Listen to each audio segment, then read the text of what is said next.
PM Modi का एक बयान और पूरे देश में हड़कंप की स्थिति। हर राज्य में मुख्यमंत्री बैठकों का दौर शुरू करते हैं और उद्देश्य केवल एक, चुनौती केवल एक कि कैसे ये जो बिगड़ते आर्थिक हालात हैं जो कि युद्ध के कारण बन रहे हैं उस पर काबू पाया जाए। और उसी के तहत बिहार में भी बैठक होती है। सम्राट चौधरी तमाम निर्देश देते हैं और ऐलान करते हैं कि पीएम मोदी ने जो निर्देश दिया उसका पालन होना चाहिए और इसी तारतम्य में तमाम उपाय किए जाएंगे। और साफ तौर से कह दिया गया है जो भी फोर व्हीलर्स हैं उसका इस्तेमाल कम से कम करें, सोने की खरीद जो है वो कम करें, पीएनजी के कनेक्शन पर ध्यान दिया जाए और कुल मिलाकर और कई मेजर्स ऐसे लिए जाएंगे जिससे इस खराब होती आर्थिक स्थिति को सुधारा जाए, उस पर काबू पाया जाए। तो इसी पर चर्चा करेंगे आज की इस खास पेशकश में। नमस्कार, मैं हूं डॉक्टर सुरजीत सिंह और आप देख रहे हैं वाईबीएन बिहार झारखंड और हमारे साथ जुड़ गए हैं वाईबीएन न्यूज के editor in chief Pradeep Shukla ji. नमस्कार प्रदीप जी, आपका स्वागत है। नमस्कार नमस्कार नमस्कार सुरजीत जी। तो जिस तरीके से फरमान जारी कर रहे हैं सम्राट चौधरी कि भाई तमाम मेजर्स उठाने पड़ेंगे, क्या ऐसा लग रहा है कि अब धीरे धीरे ये जो है हालात अब बेकाबू हो रहे हैं? बिल्कुल, आप जो कह रहे हैं हालात तो बेकाबू काफी पहले से हो चुके थे, पर ये जो 5 राज्यों के चुनाव है उस चक्कर में सरकार कोई निर्णय ले नहीं पा रही थी और ऐसी आशंका थी कि चुनाव के परिणाम आते ही सरकार इस पे कोई ना कोई कदम उठाएगी। ऐसी पूरी आशंका थी। कम से कम जो राजनीतिक वर्ग है या बीच बीच में आप यहाँ ध्यान देंगे कांग्रेस के जो अध्यक्ष है मल्लिकार्जुन खड़गे जी, वो लगातार ये बात को कह भी रहे थे कि चुनाव के बाद आते ही महंगाई बम फूटने वाला है। राहुल गांधी ने भी 1-2 रैलियों में 1-2 जगह पे ये बात कही थी। तो ये स्वाभाविक था कि ऐसा होना है। उसके पीछे सभी लोग उस कारण को जान रहे हैं कि ये संकट करीब 60 दिन से युद्ध चल रहा है। गैस का संकट है, ऊर्जा का संकट है, खाद का संकट है। हॉर्मुज़ स्ट्रेट में जो तमाम चीजें जहां से ट्रांसपोर्टेशन होता है, जिसमें दुनिया का पूरा गैस और पेट्रोलियम और तमाम उत्पाद वहां से निकलते हैं, 20% का ट्रांसपोर्टेशन कम से कम वहां से होता है। तो ये तो होना था, ये तो सरकार ने इसको रोक रखा था। अभी भी मोदी ने कोई निर्णय मतलब अभी उन्होंने कोई पेट्रोलियम पदार्थों में या डीजल में या खाद में बढ़ोतरी नहीं की है। अभी उन्होंने केवल अपील की है कि उसका उपयोग कम किया जाए। कोशिश करें कि कम से कम उपयोग करें। जो चीजें आप बचा सकते हैं बचानी चाहिए। और मुझे लगता है इसमें कोई बुराई भी नहीं है। यह पूरे दुनिया में अभूतपूर्व संकट है। युद्ध के बाद दुनिया के तमाम देशों में जो स्थिति है वो अपने पड़ोस में नेपाल को देख लीजिए, बांग्लादेश को देख लीजिए, श्रीलंका को देख लीजिए, पाकिस्तान को देख लीजिए, इवन देन यूरोपियन जितने भी कंट्री हैं, सब जगह महंगाई बढ़ गई है। भारत में इन्होंने कंट्रोल किया हुआ था, उसके पीछे चाहे वो चुनावी कारण हो या भारत के पास संसाधन मतलब तैयारियां थी पहले से और अपने पास बफर स्टॉक था, तो उन्होंने अब तक को इसको रोक रखा था। तो ये होना था, इसमें कोई बहुत असंभावी। हाँ, जो वित्त मंत्री हैं निर्मला सीतारमण जी, जब उनसे भी पूछा गया था कि भाई क्या ऐसे हालात बन सकते हैं, तो साफ तौर से कहा था कि नहीं जी, हमारे पास पर्याप्त स्टॉक है, संसाधन है, सब कुछ है और हमारे पास ऐसा नहीं है कि हम तुरंत ऐसे किसी कंडीशन में जा रहे हैं, लॉकडाउन जैसे किसी कंडीशन में जा रहे हैं, ऐसा कुछ भी नहीं है। लेकिन अचानक ऐसा जो बयान आता है, प्रधानमंत्री ने सीधे सीधे कह दिया कि सोने की खरीद मत कीजिए, तेल का खर्च कम कीजिए, यहाँ तक कि न केवल पेट्रोल डीजल बल्कि जो खाने वाले तेल है उसकी भी खपत कम कीजिए और जितना संभव हो वर्क फ्रॉम होम कीजिए और तमाम बातें जो पीएम मोदी कहते हैं। तो पहले तो प्रदीप जी ये थोड़ा सा समझना चाहेंगे, जो दर्शक समझना चाहेंगे कि आखिरकार सोने की खरीद क्यों ना की जाए, क्यों तेल और ईंधन पे जो है रोक लगाने की बात की जा रही है, इसको थोड़ा आसान शब्दों में अगर समझा पाए। देखिए, सोना बहुत सेंटिमेंटल विषय है भारत के लिए। कम से कम जो मेरी अपनी समझ है कि सोना यदि खरीद पे इसकी पाबंदी लगा दी जाए तो घर घर में नाराजगी हो सकती है। हालांकि मोदी का अपील का बहुत बड़ा इम्पैक्ट पड़ता है। हम पिछले 2014 से देख रहे हैं, मोदी ने बहुत सारी अपीलें की और लोगों ने बढ़ चढ़ के उसमें भाग भी लिया है। हम अभी कल ही 1-2 वीडियो में देख रहा था, 1-2 बैठकों में देख रहा था कि कुछ जो सुनार है, बड़े ज्वेलर्स है, वो भी मतलब अपील कर रहे हैं कि भाई आप खरीदारी मत करिए। मैंने ऐसे वीडियो भी देखे हैं जिनकी मैरिज होने वाली है, उन्होंने ऑर्डर दिए हुए थे सोने की खरीदारी के, अपने गहनों की ऑर्डर थे, वो ऑर्डर भी कैंसिल कर रहे हैं। तो ये चलो ठीक है, ये एक मोदी की अपील का असर पड़ता जनमानस पे। ये मोदी ने अपना भरोसा कायम किया है। मोदी कह रहे हैं तो इसका मतलब है कुछ महत्वपूर्ण बात है। मोदी कह रहे हैं तो इसका मतलब राष्ट्र के लिए हमको करना चाहिए। मोदी कह रहे हैं तो इसका मतलब है कि वो देश हित में बात कर रहे होंगे। ये मोदी ने जनता में अपना या आम जनमानस में ये भरोसा कायम किया है। पर ये सही बात है कि जो इंपोर्ट ड्यूटी है, सरकार ने आज बड़ा एक फैसला लिया है।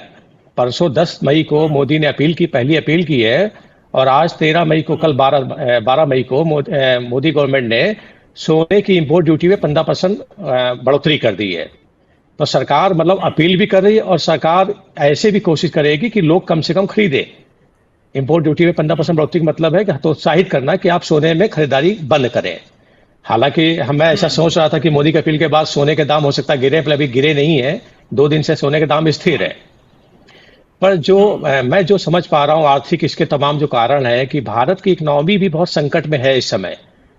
दुनिया की इकोनॉमी संकट में है। तमाम रेटिंग एजेंसियां जो है, जो मोदी की 10 तारीख की अपील है और इसके पहले भी जो भारत की जीडीपी की ग्रोथ बता रही थी 2026-27 की, वो एजेंसियों ने उसको डिग्रेड करना चालू कर दिया, कम करना चालू कर दिया, कम आकलन करना चालू कर दिया। कारण कि वैश्विक संकट में ऐसा नहीं भारत केवल फंसा हुआ है, वैश्विक संकट में सारे देश फंसे हुए दुनिया के, और सबकी जीडीपी जा रही नीचे। अमेरिका भी बड़ा परेशान है, ईरान तो चलो परेशान है ही है, ईरान की तो जीडीपी का जो हम लोग बात नहीं कर रहे हैं यहाँ पे, पर दुनिया के सारे देश परेशान। तो दुनिया में जब कोई संकट है तो भारत उससे अछूता नहीं रह सकता है। आप बाहर से कोई आवरण बना के और कोशिश करें कि लोग ना समझ पाए कि हम संकट में है, तो ये बहुत दिन तक आवरण नहीं बना सकते आप। जो अभी निर्मला सीतारमण जी, तो अभी सरकार ऐसी कोशिश कर रही थी कि जी, क्योंकि इसमें ये भी बात आपने बिल्कुल सही बात कही है कि अब सोने की खरीदारी अगर ज्यादा होगी तो जाहिर सी बात है कि हमारे यहाँ का जो पैसा है वो बाहर जाएगा और डॉलर मजबूत होता चला जाएगा। और आज की तारीख में जो स्थिति है, करीब 6 लाख करोड़ रुपए का जो है सोना आयात होता है, क्योंकि मैक्सिमम जो लगभग 90% सोना आयात ही होता है। यहाँ पर करीब 80 टन सोना रोज खरीदने की बात सामने आई है। आंकड़ों में ये बातें कही जा रही है कि इतना सोना खरीदा जा रहा है। और वर्ल्ड में नंबर अगर 1 से 2, 1, 2, 3 की बात करें तो ये टॉप पोजीशन में भारत आता है। और ज्यादा खरीदारी या तो उधर दक्षिण अफ्रीका से की जाती है। और सबसे बड़ी बात है कि जो तमाम प्रयास किए गए, चाहे रसिया ने प्रयास किया कि भाई हम अपने स्थानीय मुद्रा में, चाहे रूबल की बात कर लें, चाहे रुपीस की बात कर लो, उसमें हम अपना व्यापार कर लें, लेकिन सोने के मामले में ऐसा होता नहीं है। जनरली जो हमारा जो विदेशी भंडार है, जो मुद्रा भंडार है, वो कम होता चला जाता है अगर हम डॉलर में खरीदारी करते हैं। और सोना चूंकि सबसे बड़ा आयात होकर के यहाँ पर आ रहा है, महंगा भी हो रहा है। बिल्कुल आपने सही कहा कि महंगाई भी इतनी ज्यादा है कि बहुत ज्यादा महंगा होने के कारण जो हमारा डॉलर है वो ज्यादा से ज्यादा जो हमारे भारत से बाहर जा रहा है। और ऐसा नहीं है कि ये पहली बार हो रहा है, ये तीसरी चौथी बार इस तरह की अपील है। जवाहरलाल नेहरू ने भी अपील की थी, लाल बहादुर शास्त्री ने भी अपील की थी, इंदिरा गांधी ने अपील की थी कि भाई सोने की खरीदारी कम कीजिए। और सबके पीछे यही है कि जो हमारा आयात का जो है मामला, जो हमारा विदेशी मुद्रा भंडारण जो कम होता चला जाता है, और उसके हमारे रुपए के मुकाबले में जो डॉलर है वो महंगा होता चला जाता है, उससे तमाम चीजों पर फर्क पड़ता है। बिल्कुल आप सही कह रहे हैं। देखिए, विदेशी मुद्रा भंडार जो अपना जो कम, विदेश यात्राएं हम लोग करेंगे तो डॉलर में पैसा हम लोग देते हैं जाके। हम जो पेट्रोल डीजल खरीदते हैं वो डॉलर में पैसा खरीद देते हैं उनको। रासायनिक खाद्य हम लोग खरीदते हैं, वो डॉलर में पैसा हम लोग पे पेमेंट करते हैं। हम सोना खरीदते हैं, वो डॉलर में पैसा देते हैं। तो ये बिल्कुल सही बात है कि मोदी ने जिन चीजों पर अपील की है वो अपील बहुत अच्छी है, मैं उसका बिल्कुल विरोध नहीं कर रहा हूं। और जब देश में संकट होना चाहिए तो नागरिकों का कर्तव्य बनता है कि वो देश के साथ खड़े हों।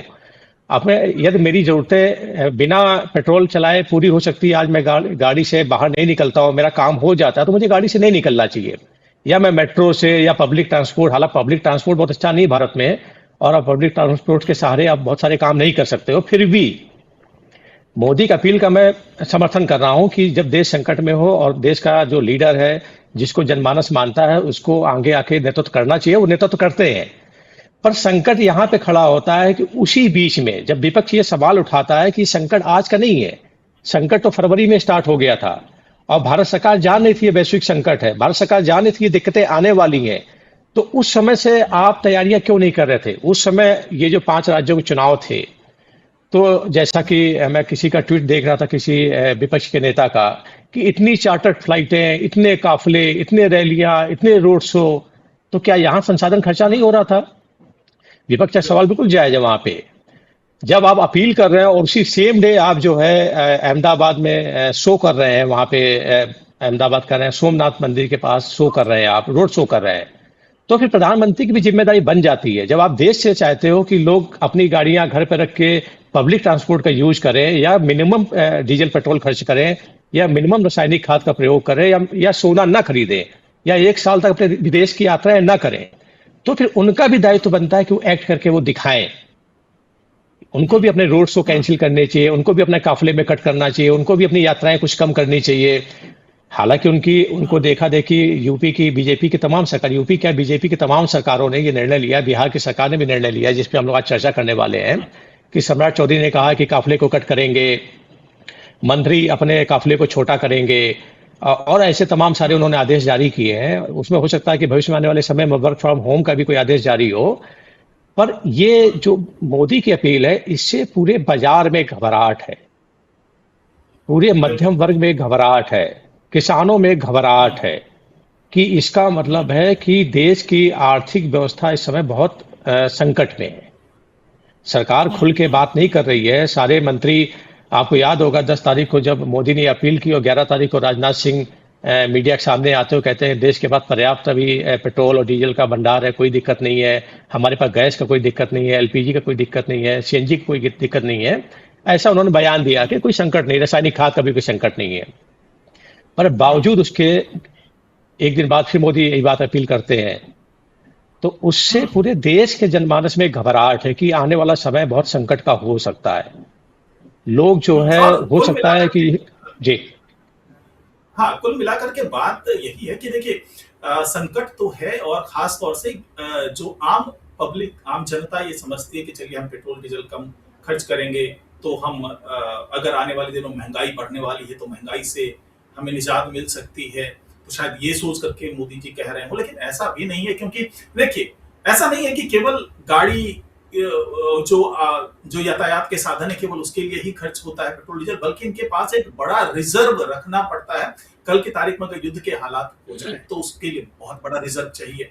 जो भी फ्यूल है उसका रिजर्व चाहिए। जो आम यातायात के साधन है, चाहे वो ट्रेन की बात कर लें या दूसरे संसाधनों की बात कर लें, इवन एयर की बात कर लें, तो सबके लिए तेल की जरूरत पड़ती है। खासतौर से पावर सेक्टर में चले जाओ वहां तेल की जरूरत पड़ती है, फैक्ट्रीज में चले जाओ वहां तेल की जरूरत पड़ती है। तो कुल मिलाकर के कहने का मतलब ये है कि जो अनावश्यक जो भी खर्च हो सकता है, हम अपने घूमने फिरने के लिए जब तेल का इस्तेमाल करते हैं, 4 व्हीलर में अगर कोई व्यक्ति आता है, ऑफिस आता है, अकेला आ रहा है, उसमें 5 आदमी बैठ सकता है लेकिन वो अकेला आ रहा है, तो वो जो अनावश्यक खर्च हो रहा है उसको कम करें।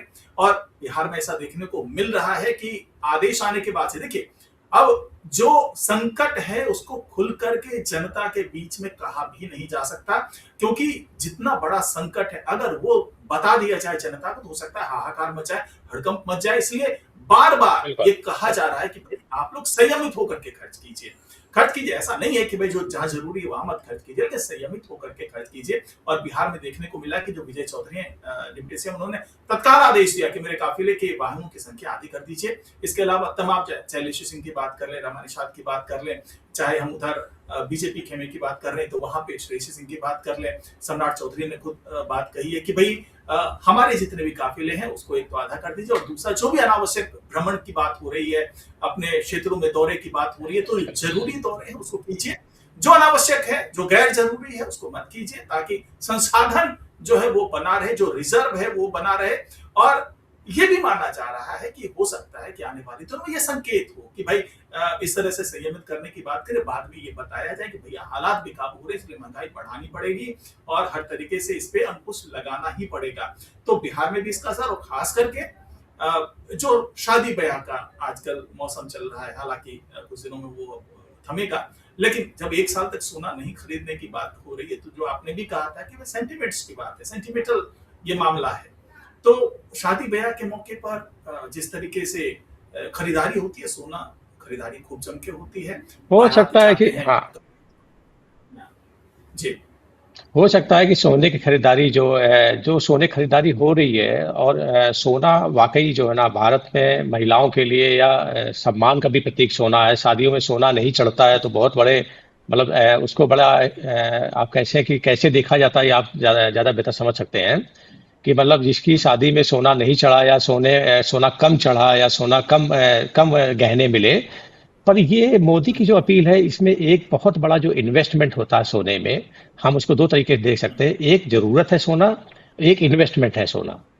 यदि इन्वेस्टर सोने से भी निकल आए, अभी मोदी की अपील में 1 साल जो इन्वेस्टर है सोने वाले केवल वो निकल आए, तो भी एक बहुत बड़ा संकट जो है, जो जरूरत वाला सोना तो खरीदा जा सकता है, कोई बात नहीं भाई। एक आप 5 खरीदना चाहते थे, 1 तोला खरीदना चाहते थे, आपने कम खरीद लिया। आपने आपने 10 तोले का प्लान किया हुआ था शादी में, आपने 1 तोले से काम चला लिया, 2 तोले से काम चला लिया। तो सोना शुभ होता है, सोना एक शगुन होता है, तो वो सब चीजें आप कर सकते हैं। पर सोने में जो इन्वेस्टमेंट है वो बहुत बड़ा इन्वेस्टमेंट है। तो इन्वेस्टर केवल 1 साल तक सोना में अपना इन्वेस्टमेंट ना करें केवल, तो भी मोदी जो करना चाहते हैं, जो कहना चाहते हैं, उसमें कामयाब हो जाएंगे। वो हम पैसा जो डॉलर बचाना चाहते हैं वो डॉलर हम बचा लेंगे।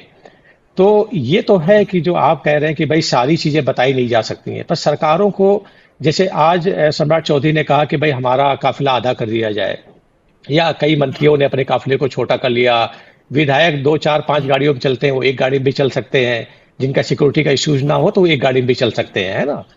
पर ये यहाँ सवाल ये खड़ा होता है कि यदि हम मितव्ययी होके पूरे साल ऐसे काम कर सकते हैं, तो ये फिर हमें यदि आज आधा काफिला करके उनका काम चल सकता है, तो जब हमारे पास सारी चीजें हैं, तो फिर वो इतना बड़ा काफिला करने की जरूरत क्या है। किसी सीएम के काफिले में 20-20, 30-30, 50-50 गाड़ियों की जरूरत क्या है। बिल्कुल। किसी मंत्री के काफिले में आप देखिए, आप नोएडा से कोई मंत्री अभी गुजरे, और खासकर नोएडा तो छोड़ दीजिए, जब आप छोटे शहरों में जाते हैं तो एक मंत्री के पीछे 20-20 गाड़ियां चल रही, क्यों चल रही भाई, क्या जरूरत है इसकी। यदि मंत्री का आवास जो है विधानसभा के बगल में है, तो वो साइकिल से अभी जा सकते हैं। मैं देख रहा था किसी वीडियो में, देखा कोई मंत्री विधानसभा साइकिल से जा रहे हैं। तो यदि आपका विधानसभा आपके घर से 500 मीटर पे है, 1 किलोमीटर पे, आप साइकिल से जा सकते हैं। वहां पे कोई ट्रैफिक का भी कंजक्शन नहीं है, कोई आपको परेशानी भी नहीं हो सकती है, सिक्योरिटी का भी कोई थ्रेट नहीं है, बहुत सिक्योर इलाका है। तो ये आप प्रैक्टिस पूरे साल भर क्यों नहीं कर सकते हैं। ऐसी ऐसी जरूरत क्यों पड़े। आप ऐसे संसाधनों को हम क्यों ऐसे खर्च कर रहे हैं। संसाधन तो संसाधन है। तो ये सोचने वाली बात है कि जो सम्राट चौधरी जो कदम उठा रहे हैं, वो कदम कब तक वो उठा के रखेंगे, कब तक उनको चला के रखेंगे, कब तक उनको बना के रखते हैं। कोविड में हमने सीखा है, कोविड में हमने बहुत सारे काम जो है ऑनलाइन सीखे हैं। बहुत सारी मीटिंग्स जिनके पहले दौरे होते थे, मुझे कोविड के बाद मैं भी तमाम सारे लोगों से बात करता हूं, तमाम ब्यूरोक्रेट से या कॉर्पोरेट जगत में बात करता हूं, तो उनकी 80% यात्राएं कम हो गई है। रीजन की ऑनलाइन मीटिंग होती है। ऑनलाइन मीटिंग में आधे घंटे में पहले भी आप किसी को जोड़ लीजिए और अपनी मीटिंग कर लीजिए। अब झारखंड से या तमिलनाडु से या बिहार से तमाम सारे अफसर, मान लीजिए यहाँ पे भारत सरकार कोई मीटिंग बुलाती है, कोई मंत्रालय की मीटिंग होती है, तो वहां के मतलब कि 10 ऑफिसर्स जो है वहां से ट्रेवल करते हैं, बाई एयर आते हैं, फिर उनके लिए यहाँ गाड़ियां होती हैं, फिर वो गाड़ियों से मंत्रालय जाते हैं, मंत्रालय से वो अपने बिहार भवन आते हैं, बिहार भवन से ट्रेवल करके वो पटना जाते हैं, पटना से फिर वो अपने अपने घरों जाते हैं। इतना सारा संसाधन खर्चा होता है। अभी केवल क्या है कि आप एक मीटिंग के लिंक पे सारे लोग जुड़ जाते हैं।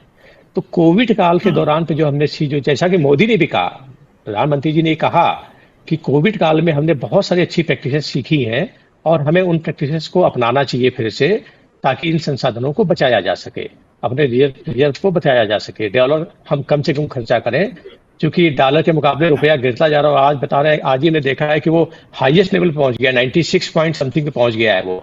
हो सकता है अगले 5-10 दिन में, 10 दिन में डॉलर के मुकाबले रुपया 100 हो जाए, $1 मुकाबले रुपया 100 हो जाए।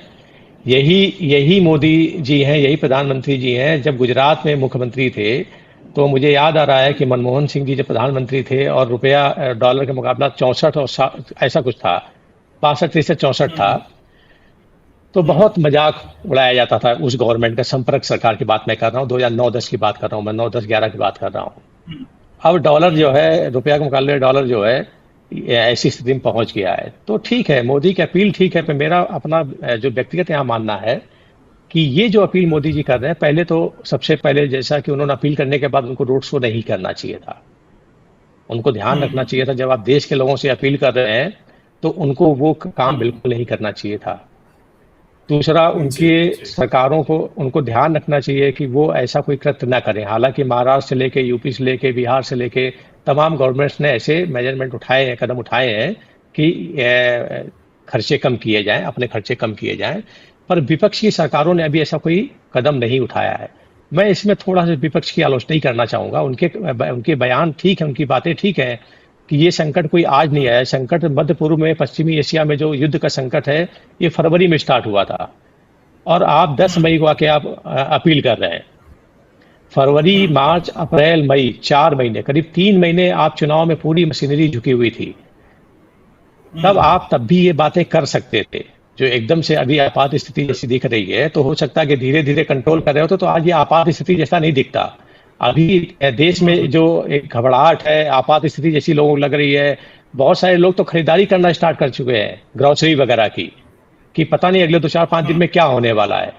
ऐसा लोग उम्मीद मान भी रहे हैं कि पेट्रोल और डीजल के दाम बढ़ने वाले हैं। ऐसा लोग मान भी रहे हैं कि अगले 2-4-5 दिन में अनाउंस होगा। सरकार एक माहौल बना रही है। एक माहौल बनाने के बाद थोड़ा जनता का, आम जन उसका मूड बन जाए, उसके बाद कुछ बढ़ोतरी की जाए।